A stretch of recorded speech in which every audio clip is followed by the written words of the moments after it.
Good morning and welcome to Wellspring Las Cruces.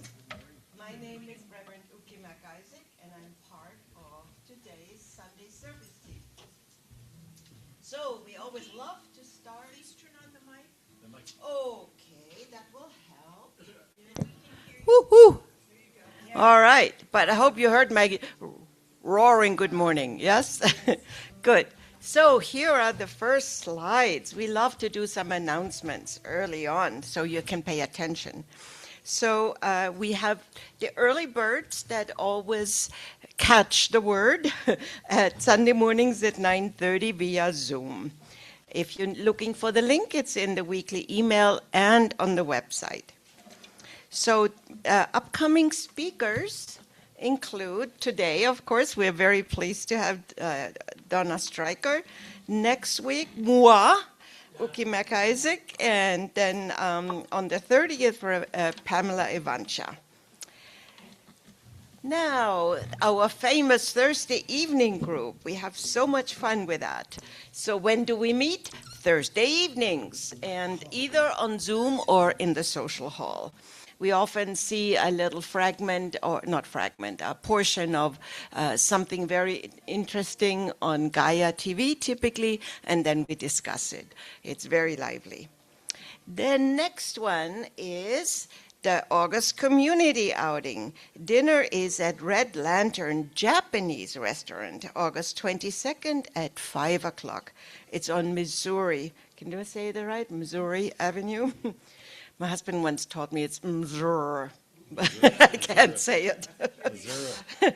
This is, by the way, not a chain restaurant. The chef is self-taught, hands-on experience with sushi and other Japanese dishes. Kachong.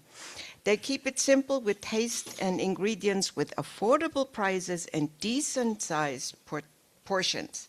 And if you want, you can wear your kimono. Then in other events, we have a dowsing workshop with our very own, she's not here today, Jean Geringer. And the fee is $35 and the topic is to be determined. It's over in the social hall. And as long as we're having some events, there are also a couple of flyers up front.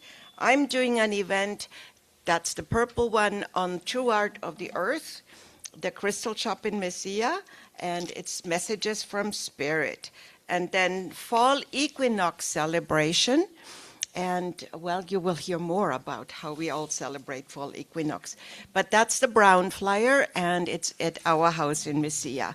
And our very own Doug Adams will provide the entertainment for that. All right, so now to the next event, Labor Day barbecue and pool party. And that's hosted by Pamela and David Ivancha.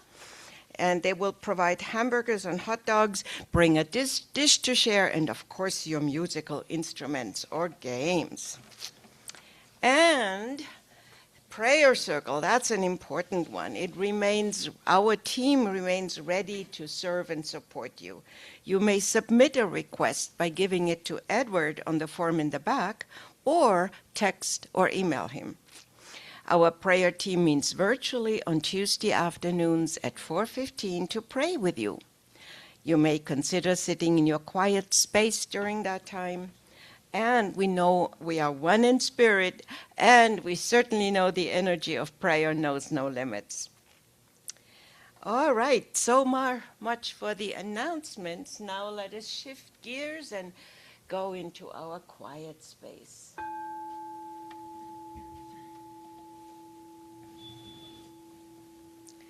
Father, Mother God, divine source of all, as we are gathered here, we open our hearts to the light, the love of the cosmos. And we know that this wonderful group of people will be blessed in ways that are beneficial and appropriate for each and everyone. And as we listen to the music, our hearts are inspired and uplifted by the words and by this wonderful community. We are deeply grateful, and we offer this up with a great big thank you, God. And so it is. Now, please stand if you're able to for our song of joy. Blessing to the world. I am the heart, I am the hands, I am the voice of spirit on earth, and who I am, and all I do is a blessing to the world.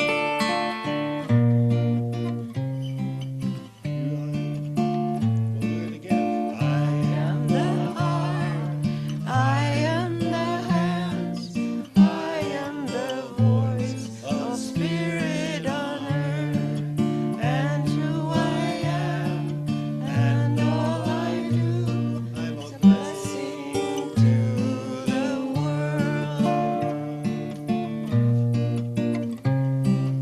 You are the heart, you are the hands, you are the voice of spirit on earth, and who you are, and all you do is a blessing to the world. You are the heart, you are the hands, you are the voice of spirit on earth, and who you are, and all you do is a blessing to the world.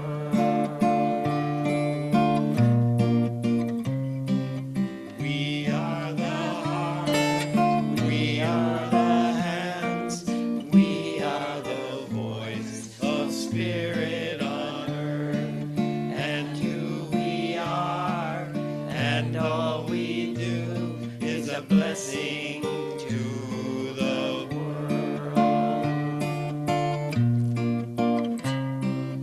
We are the heart, we are the hands, we are the voice of spirit on earth, and who we are, and all we do is a blessing to the world. It's a blessing to the world. We're a blessing to the world.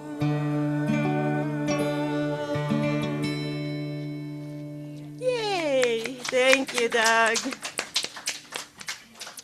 All right, let us read together our vision, our mission, and affirmation.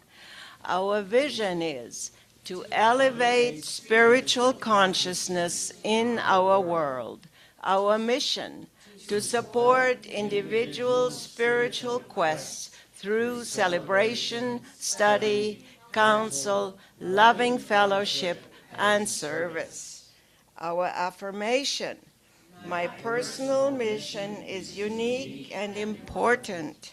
I accept my calling and know that I am a magnificent divine expression, shining brightly for the universe to behold. And so it is. And now a special treat. Our own Teresa. Yes? You. Well, we heard it, so it's magnificent. Come on up.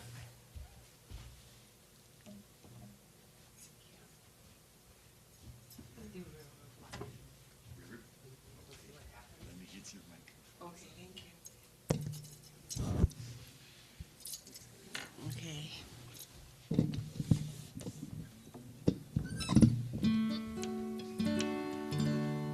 So nice to be with you.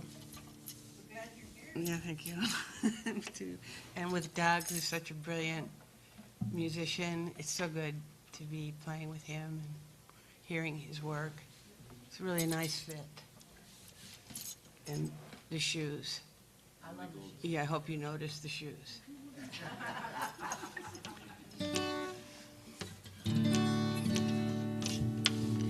This is a song called River of Life. Please forgive me. I'm a little shaky with it. I haven't performed it for a long time, so I'm, but if I make a mistake, It is all divine. Keep me humble. And I wrote this for my best friend who was getting married in Italy. And I had to get it together to get to Italy. Jeez. And so there wasn't much left over for a marriage gift. So I wrote him a song. I wrote him and his wonderful wife a song.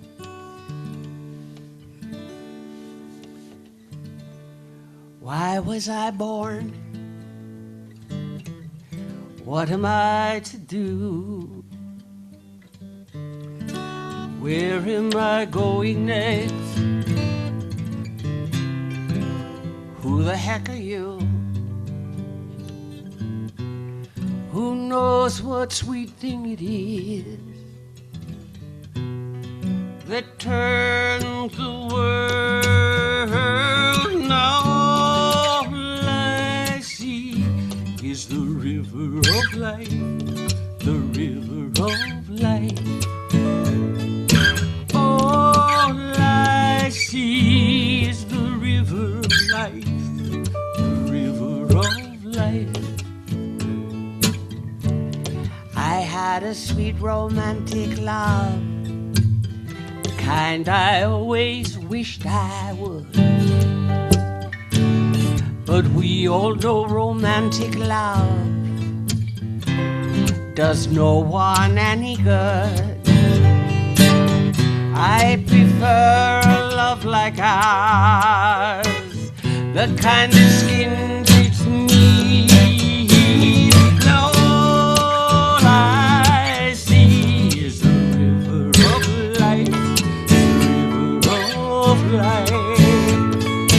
All I see is the river of life, the river of life.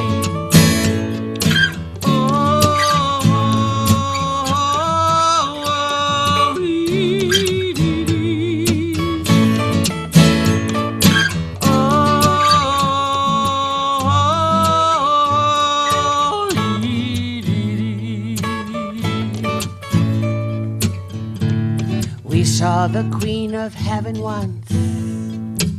She was dancing in the sky.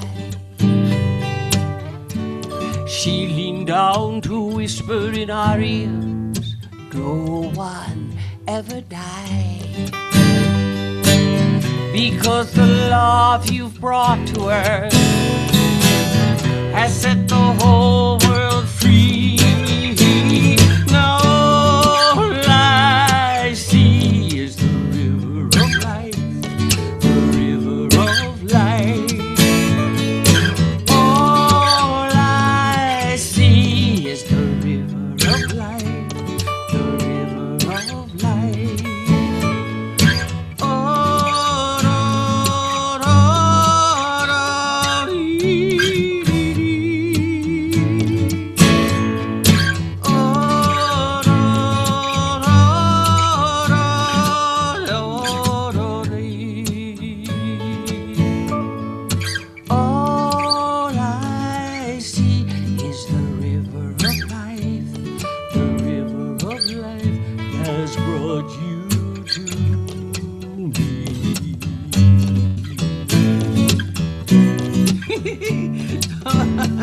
Oh dear. I know that's all I want. Wait, I'm going to try again. All I see is the river of life. The river of life has brought you to me.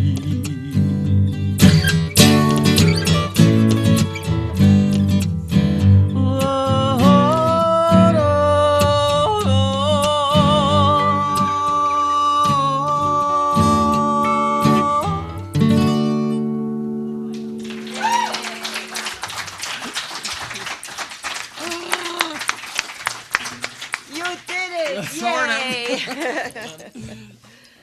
It's all perfect. We don't have to be totally perfect, okay? We put our heart and soul in what we do, and that's good enough. So, today, from this beautiful topic that is going to be with us today, of beginnings, endings, and everything in between, I thought, there's a lot written about the passage of time.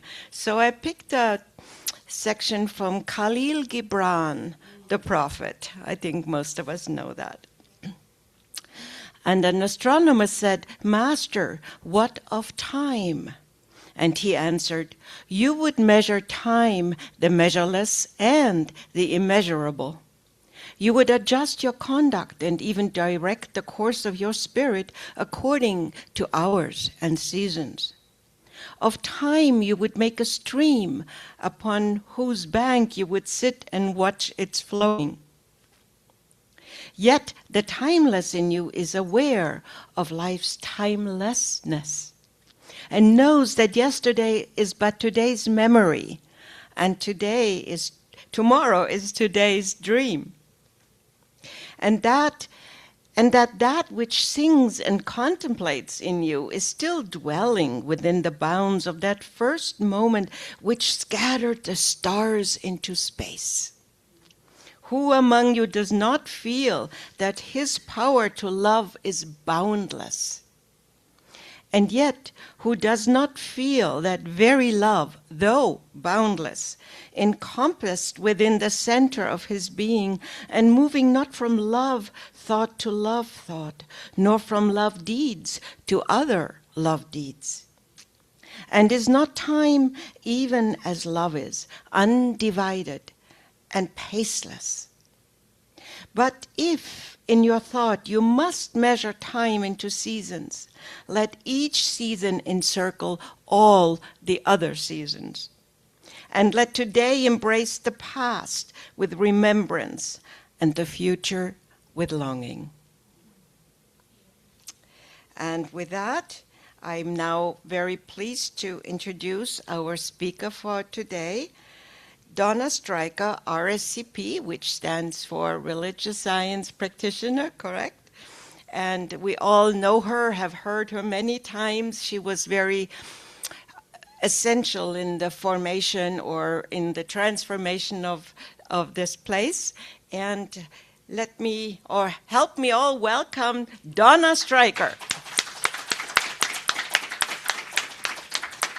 Thank you, Yuki. Thank you, thank you. Perfect. Absolutely perfect. Okay. Good morning. You know, I cannot tell you what an honor it is to be here. It's very powerful for me. It's very healing for me. And the fact that you actually come to listen I'm so grateful. Thank you. Everybody that has come, thank you, each and every one of you. It's so nice to see you, Susan. Hi, Mom. Hi, Sis. So, it has been a very interesting few weeks. Beginnings are usually scary, and endings are usually sad. But what's in the middle is what counts. And I found a quote, but I couldn't find a name to go with it. So when you find yourself at the beginning, just give hope a chance to float up, because hope floats. And I thought that was beautiful. And for those of you who have read some of Mitch Albom's books, he wrote Tuesdays with Morrie, very powerful books. He said, all endings are also beginnings. We just don't know it at the time. And I'm going to read to you today from Stephen Levine. Stephen Levine has written some of the most incredible books about dying, which is an ending or a beginning. And he wrote one specific book. It's called A Year to Live. And it's how to live this year as if it was your last. And I've read it before, but when I was putting together my talk, I thought, this is very powerful, especially with the last few weeks. Practice dying.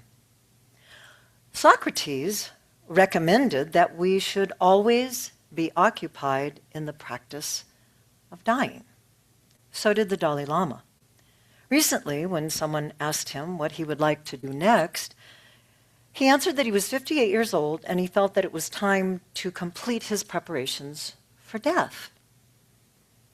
Stephen Levine says, I too am 58 years old I'm 2/3 through my imaginary life, and I'm 1/3 of a lifetime for an imaginary death.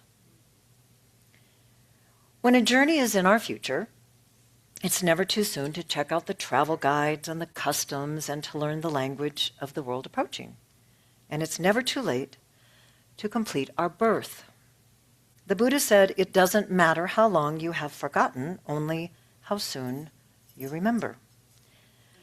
In many cultures and spiritual traditions, it is considered an act of wisdom to prepare for death throughout life. Gandhi was shot 3 times in the chest, and he repeated the name of Ram, the Lord, as he fell from his wounds. Gandhi wasn't just having a good day. No matter what the circumstances, he had practiced for years to live fully in the moment. God was in his heart yesterday, and he was present that day. In the Christian faith, one is prepared for death soon after the appearance of the human body. Baptism. Baptism being a ritual water burial that heralds a new spirit.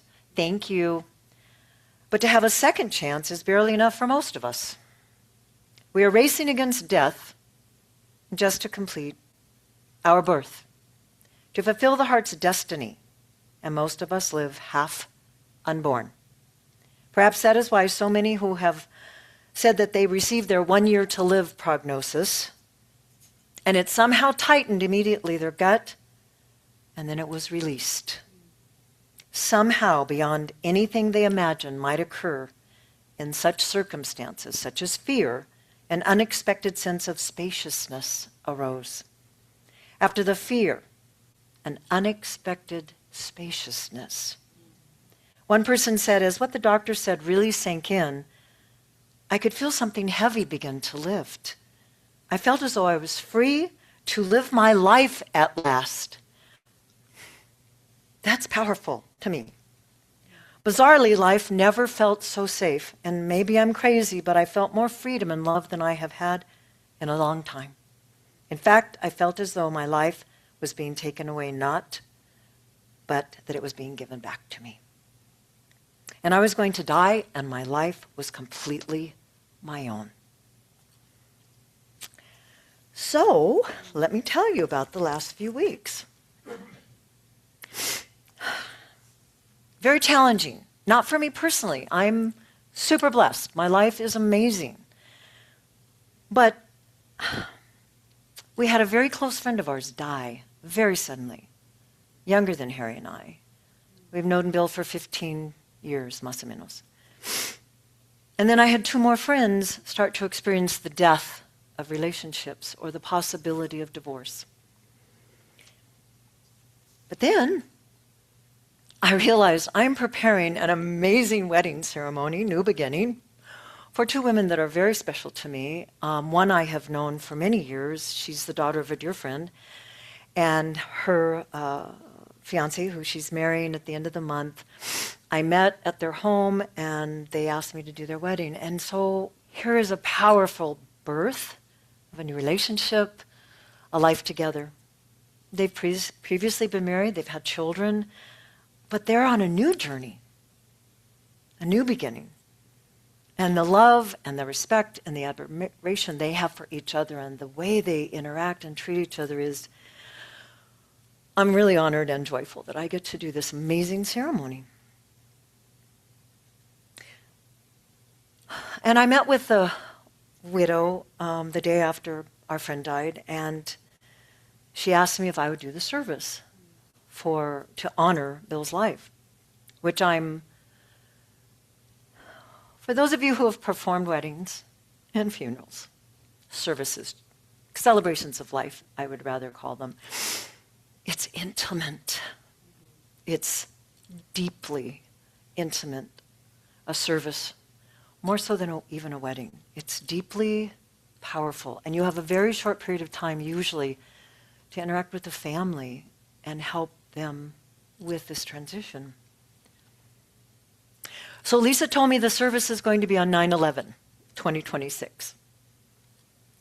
And for me, that brought back many memories. I know exactly where I was, and many of you in this room probably know exactly where you were that day. I was driving to work in Mesilla, to the bank, and I didn't believe it. I heard everything was the news, and I'm listening to this, and this could not possibly be true. No, this is not true.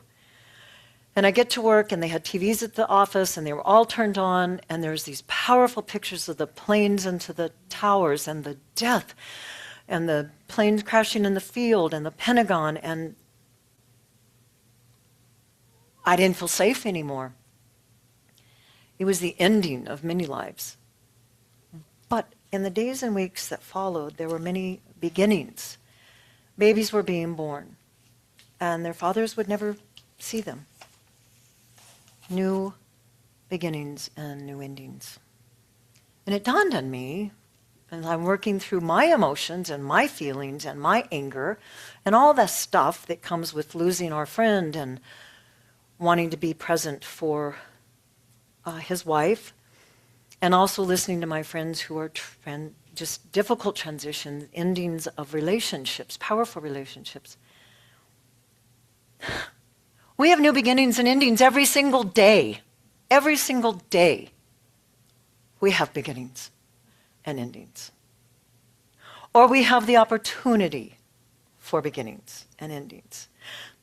And sometimes they're not as powerful as death, or birth, or marriage, or a new relationship, new friendships, travel. Like Judy, moving across country. That was a new beginning. And it was also an ending. And joining her family. My friend Irene, moving to Las Cruces to be close to her mama. New beginnings and endings as she left what was known to her for years. But I think on a daily basis we have some very small, maybe not noticeably significant beginnings and endings. Every morning the sun rises. Whether you can see it behind the clouds, or whether it's blazing in the sky like it is in the summer in Las Cruces, it's a new beginning every single day. And it brings anticipation and joy for me because I'm a morning person. And as I walk out from underneath our carport from the garage, I see the sky, and there's clouds, and there's color, and there's animals, and there's birds singing, and it's a new beginning for me. I see rabbits, I see deer, I see birds, I see snakes, I see javelina, all starting another day. And I realize that I have another day, I have another opportunity to embrace it. I don't know, I think that's really cool. I was excited just thinking about it. So we have opportunities every day to have beginnings and endings. So how do we look at it? Do we embrace it and accept that joy that we have breath for another day? And I thought about it a lot when I got the phone call about our friend passing. He doesn't have another day. And his wife said to us when she met us at the door the other night, I can't imagine my life now. It's not the same, and it will never be the same again. It was very powerful. But she's made some very interesting choices about how she is dealing with it. And the week after Bill died, she went golfing. And I was really proud of her. She chose life for herself because that was important to her. And Bill, knowing Bill, would have said, get out on the course, do it. Not what everybody else thinks, I don't care. But I know Bill would have really wanted her to do that. But then there are other ways to look at those opportunities. We can grouse about the day before it even begins. We can think, what bad's going to happen? What kind of day is it going to be? And grouse. So we have the chance and the choice for ourselves. What do you choose? Do we state our purpose? Do we choose to be positive? Because, of course, as my husband knows, I'm positive Pollyanna. That's my life. That's who I am. I'm grateful and joyful every day. I woke up. I can get out of bed. I can stretch. I can take nourishment. I can live. I can drink water. I can speak to friends. I can choose life. Or we can choose old beliefs, we can choose old patterns, old thoughts, and we can allow that darkness to overtake our thoughts and our actions before we even go into our day. And at the end of every day, we have the same opportunity, the exact same opportunity. How was today? Did I experience something good? Did I experience something unpleasant?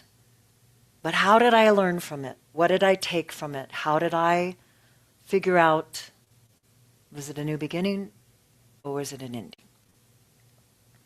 When my youngest son was born blind, Bruce, and some of you don't know me and did not know that, I made a decision, and this was long before I understood religious science and science of mind and spirituality versus religion. When Bruce was born, even though I was married, I was alone, and my husband was very unengaged. It was not Harry. I made a decision that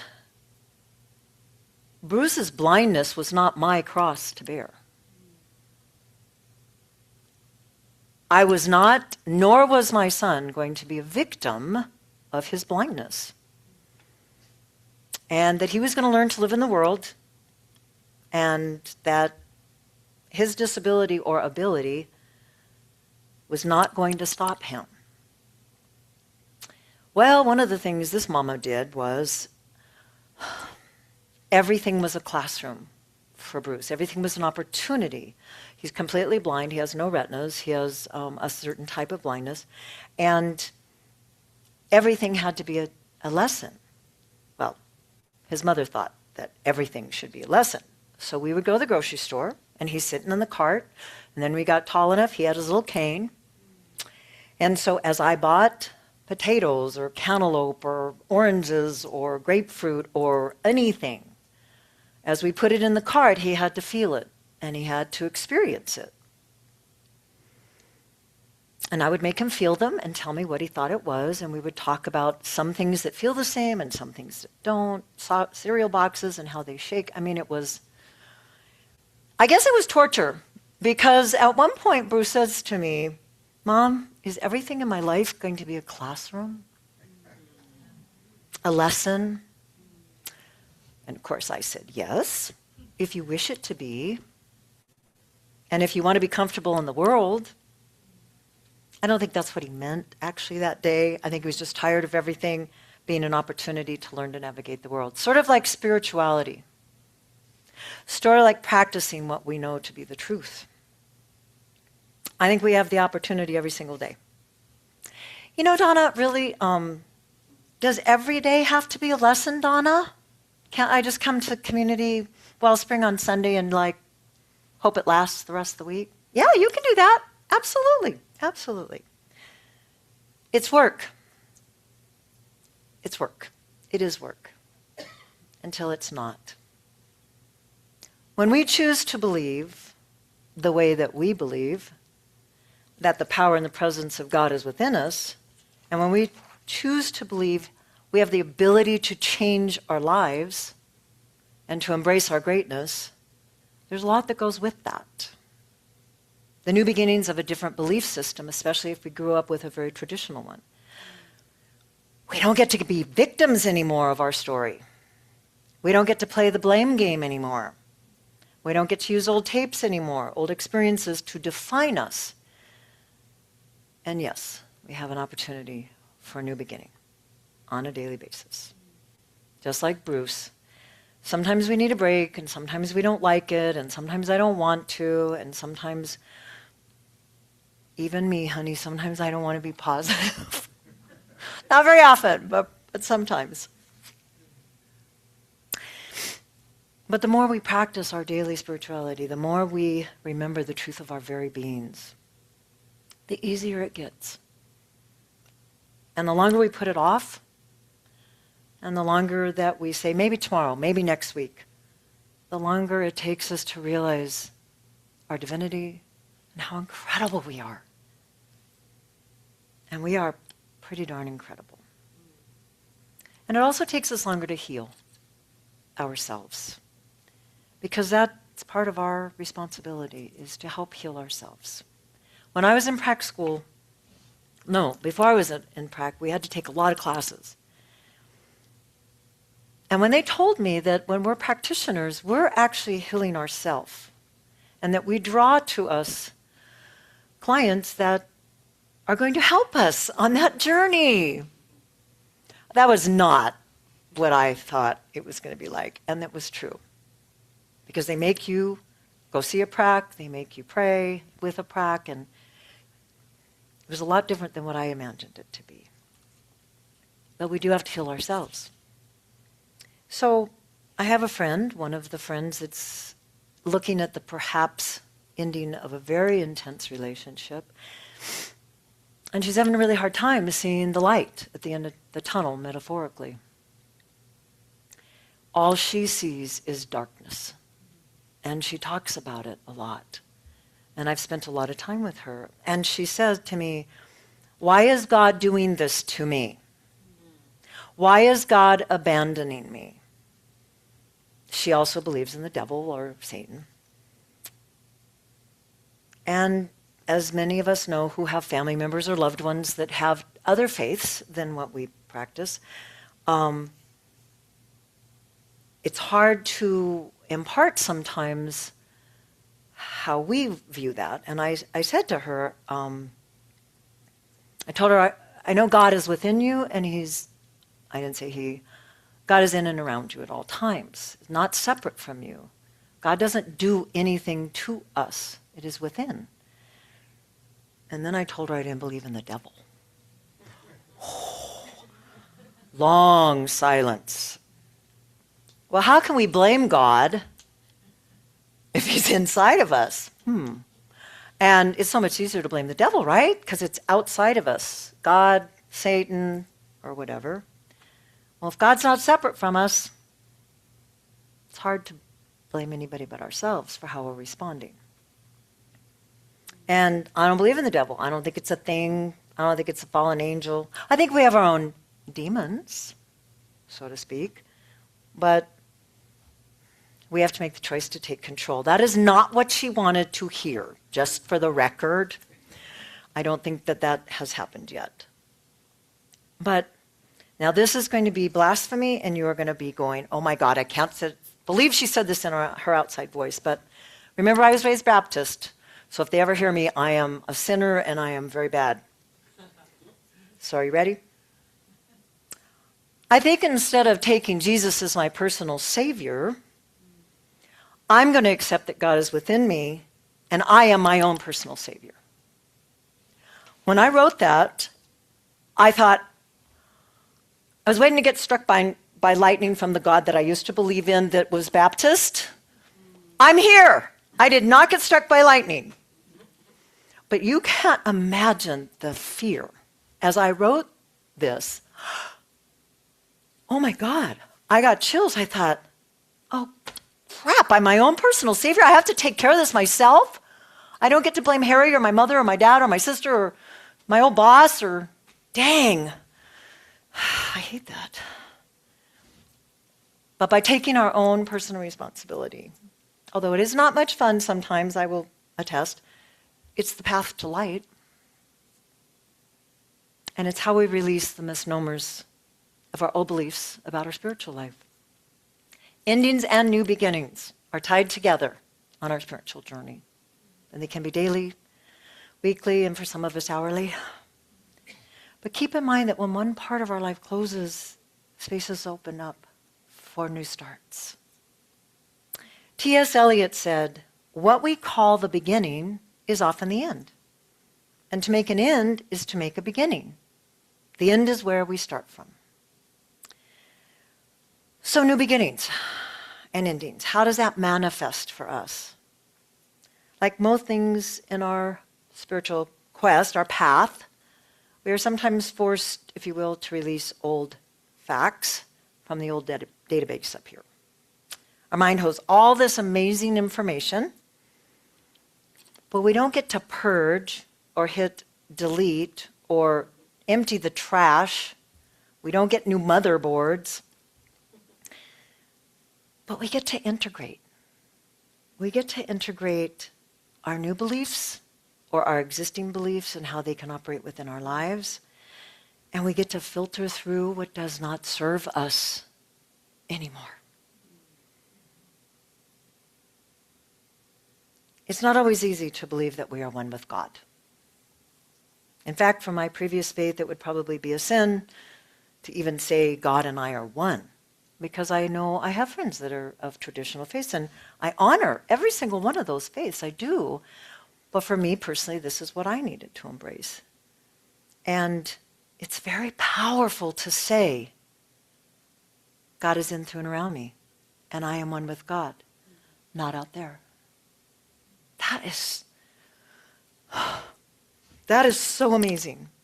You know, Donna, really, I kind of like the blame game. Could we go back to that? I think it's better and easier if we just say it's God's fault and he abandoned me and the devil did it. You know, it's just easier, don't you think? I mean, which is why what we believe is harder for other people to embrace, because it's not as easy. Because we're back to that, I have to take personal responsibility for my growth, my spiritual growth. I can't blame anybody. Darn, I hate that.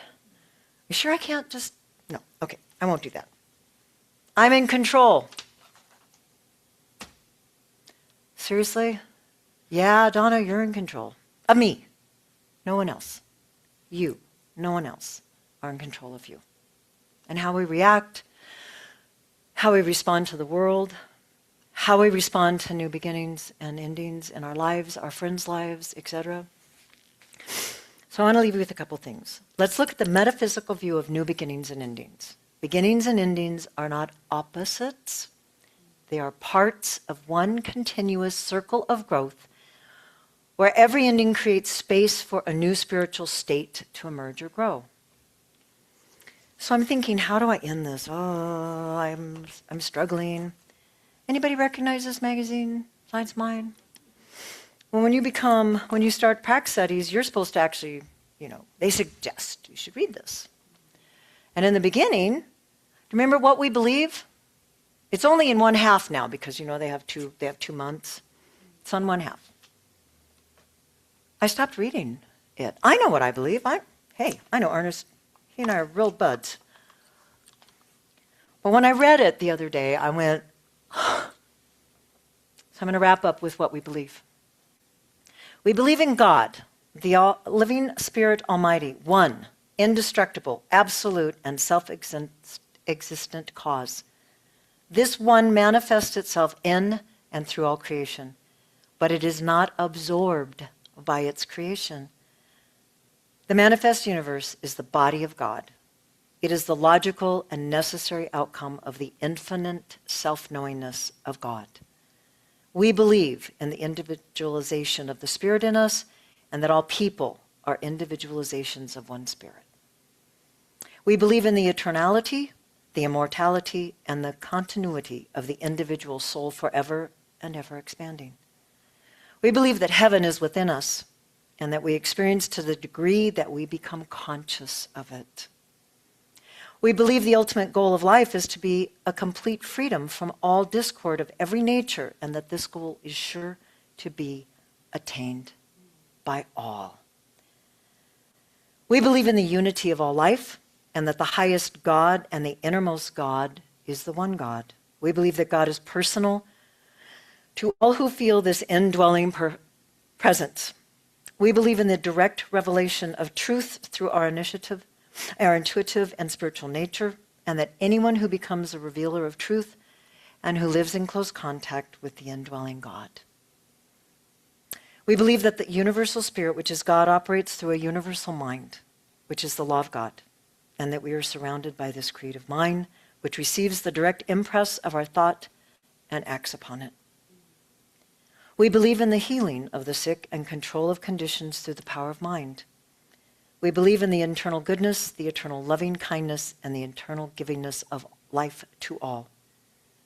We believe in our own soul, our own spirit, and our own destiny, for we understand that the life of all is God.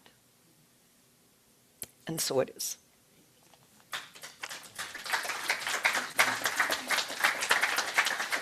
Do you want to pray us out? Sure. All right. Thank you so much, Donna. That was a very inspirational talk. you. It was a lot to think about, yes? It is. Thank you. Thank you. Thank you. I'll get out of your way. Okay. So, okay, I guess you were supposed to do the prayer. I thought so, but I can go back up and do it. You know what? I want to just say one quote here. Oops, sorry. Yeah, I always forget that. Since you quoted T.S. Eliot, there's another very famous T.S. Eliot quote. We shall not cease from exploitation, and the end of all our exploring will be to arrive where we started and know the place for the first time. So with that, let us close our eyes for a moment and deeply take in the words, the message, the feelings, the memories that this talk may have evoked in us. And as we embrace that never-ending circle of life that brings with us joys, triumphs, sorrow, grief, may we embrace each moment and in gratitude celebrate each day that the divine is giving us. And do our best to live it in joy, in compassion, in service. And that's in God's name, so it is. Thank you. So we have more wonderful music coming up. And this will again be Teresa Tuduri. And let's see what she has for us this time. Thank you so much. Okay.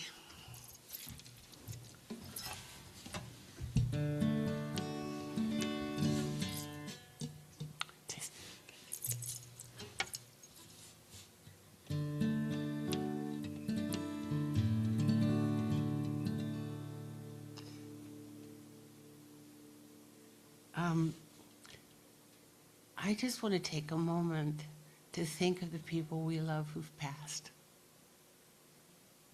As I get older, I see them closer and closer. That veil is not as thick, you know, and I can hear their voices sometimes.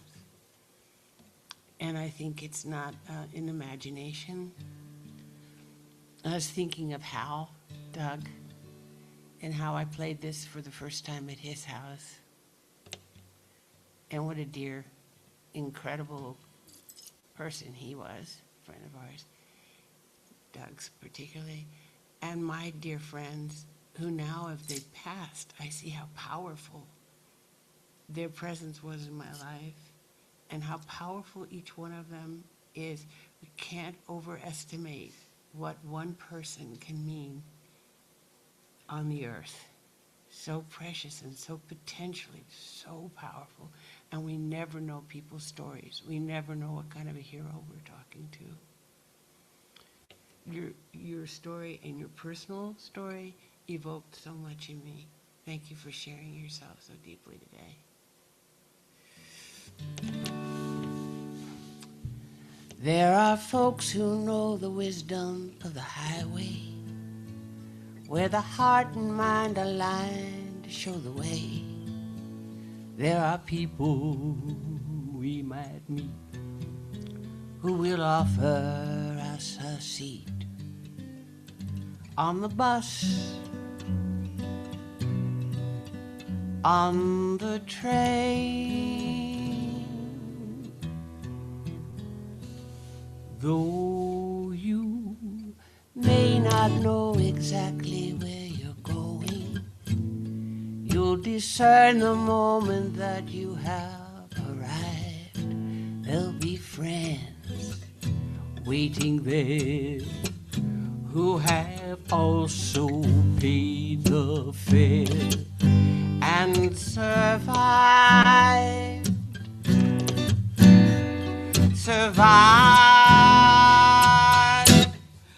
by the power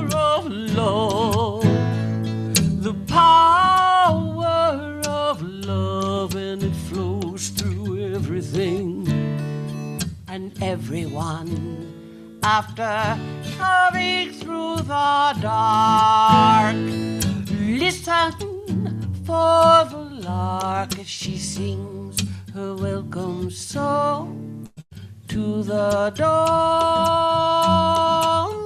Sing along.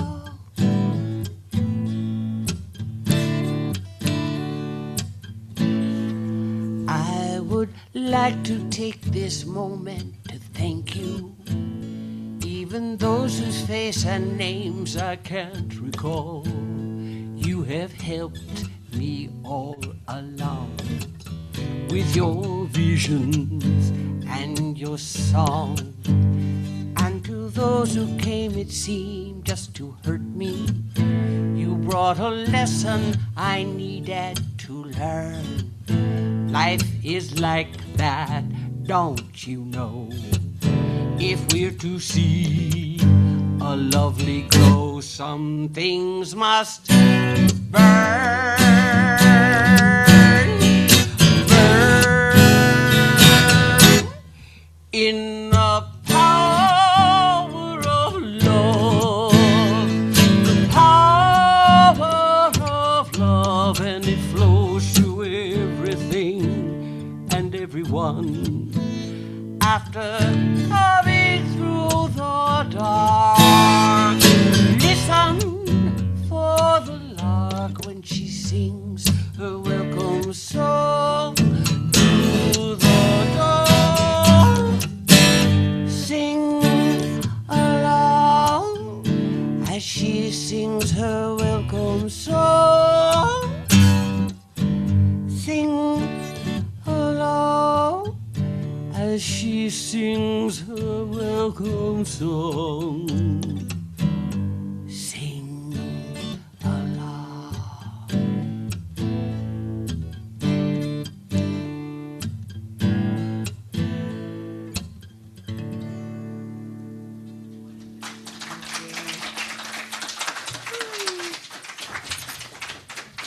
Beautiful. Thank you so much. And now it is almost time for our offering. So you can start getting ready. And as we acknowledge and receive our virtual and in-person gifts, we give great thanks for the offerings already given and those we will be receiving, because we know that giving and receiving are both part of the one flow. We affirm that we are also part of that flow. We bless these gifts and know they are multiplied throughout our community. Thank you so much for the usher coming around and collecting your offerings. I am so blessed. Oh, okay. I am So blessed. I am So so grateful. for all that I have. I am so blessed. I am so blessed. I am so grateful. I am so blessed. We are So so blessed. We are so blessed. We are so grateful for all that we have. We are so blessed. We are so blessed. We are so grateful. We are so blessed. Thank you.